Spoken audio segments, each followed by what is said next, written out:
नमस्कार, धर्म ज्ञान के दर्शकों का स्वागत है। मैं हूं आपके साथ कविता राणा। इजराइल और सऊदी अरब दुनिया के इन दो देशों के बीच संबंध कैसे हैं, इसका अंदाजा आप इसी से लगाइए कि गल्फ कंट्रीज की सबसे बड़ी ताकत सऊदी अरब ने अब तक इजराइल को मान्यता नहीं दी है। हालांकि अमेरिका ये दावा जरूर करता है कि सऊदी और इजराइल के बीच पर्दे के पीछे बातचीत होती है और बहुत जल्द दोनों देशों के रिश्तों में एक सकारात्मक बदलाव आएगा। हालांकि ये बदलाव देखिए कब दिखेगा, कब आएगा ये तो पता नहीं, लेकिन इस वक्त मक्का से जो खबर सामने आई है वो इन दो देशों के बीच दूरियां जरूर पैदा कर सकती है। जी हाँ, ये हर कोई जानता है कि सऊदी अरब में मौजूद रसूल अल्लाह की नगरी मक्का में गैर मुस्लिमों की एंट्री बैन है। यानी कि मक्का और मदीना देखिए इस्लाम में ये दोनों ही स्थल सबसे पवित्र माने गए हैं और ऐसे में जैसे ही एक गैर मुस्लिम ने चोरी छुपे मक्का मदीना में कदम रखा, मुस्लिम देशों का खून खौल उठा, या फिर यूँ कहें कि मक्का मदीना में एक गैर मुस्लिम को देख सऊदी अरब में बवाल मच गया। और इस गैर मुस्लिम शख्स का इजराइल से क्या कनेक्शन है, क्या है पूरा मामला, आइए आपको बताते हैं।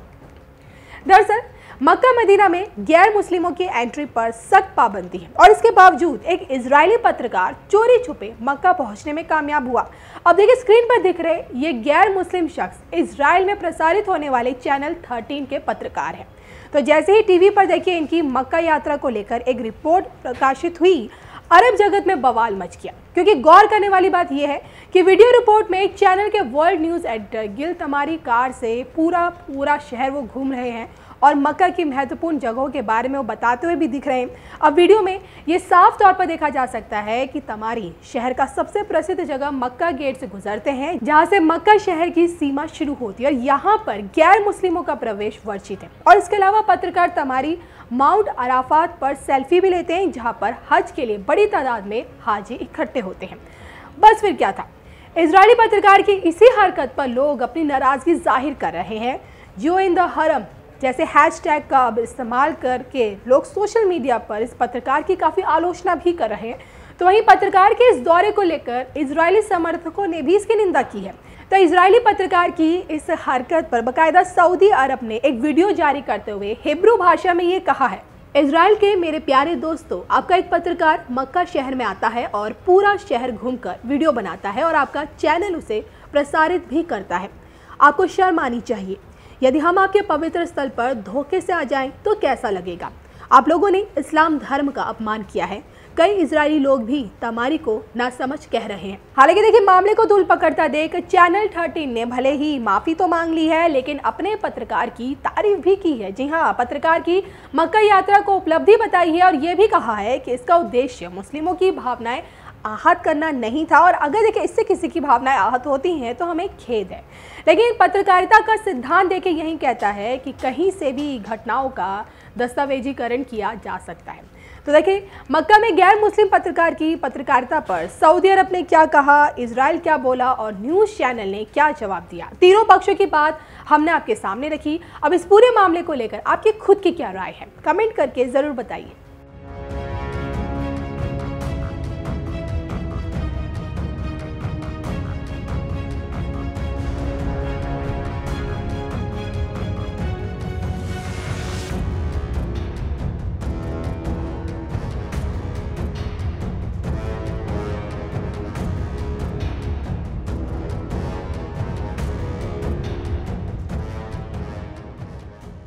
हर साल दुनिया भर से लाखों की संख्या में मुसलमान मक्का मदीना हज या उम्रा करने जाते हैं। यहाँ इबादत करने के भी नियम हैं जिसमें हर एक मुसलमान के लिए मानना ज़रूरी है। लेकिन क्या आप जानते हैं कि हज यात्रा को इतना अधिक महत्व क्यों दिया जाता है? साथ ही जब मुसलमान हज यात्रा करते हैं तो किस शैतान पर पत्थर मारते हैं और क्यों, आइए आपको बताते हैं।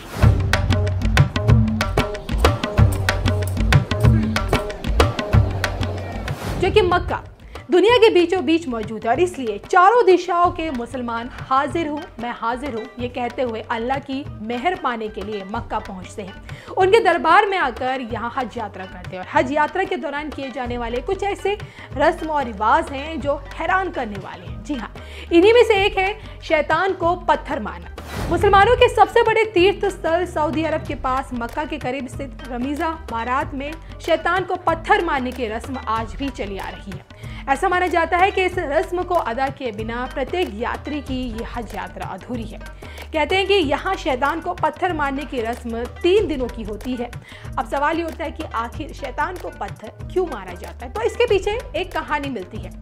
ऐसा कहा जाता है कि एक बार अल्लाह ने हज़रत इब्राहिम से अपने पसंदीदा किसी चीज़ की कुर्बानी मांगी। अब हज़रत इब्राहिम ने इस कुर्बानी के लिए अपने इकलौते बेटे इस्माइल को चुना, क्योंकि इस्माइल से वे बेहद प्यार करते थे और काफ़ी बुढ़ापे में हज़रत इब्राहिम को इस संतान की प्राप्ति हुई थी और इसलिए ये मोह और भी ज़्यादा था। लेकिन अल्लाह के हुक्म के आगे ये कुछ भी नहीं था। हजरत अपने बेटे की कुर्बानी देने निकल पड़े, तभी उन्हें रास्ते में एक शैतान मिला जिसने इब्राहिम को समझाया कि अगर उन्होंने अपने बेटे की कुर्बानी दे दी तब बुढ़ापे में उनका ख्याल कौन रखेगा। इस बात को सुनकर हजरत इब्राहिम सोच में पड़ गए और कुर्बानी देने का उनका जो निर्णय था वो डगमगाने लगा। हालांकि कुछ देर बाद ही उन्होंने खुद को संभाल लिया और कुर्बानी को पूरा करने निकल पड़े। तो बेटे की कुर्बानी देने से पहले इब्राहिम ने अपने आंखों पर पट्टी बांधी ताकि उनकी भावनाएं कहीं इस काम में रुकावट ना पैदा करें। कुर्बानी देने के बाद जब उन्होंने पट्टी हटाई, उन्होंने देखा कि इस्माइल उनके सामने जिंदा खड़ा है।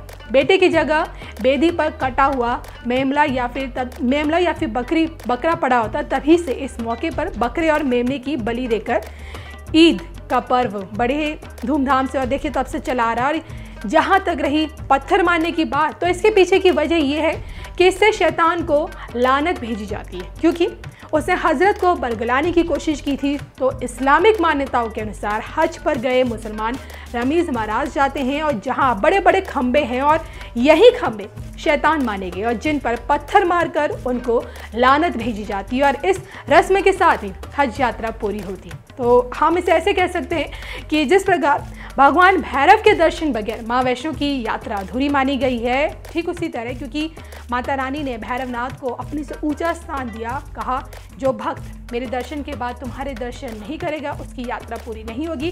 ठीक उसी तरह शैतान को बगैर पत्थर मारे एक मुसलमान की हज यात्रा अधूरी रहती है।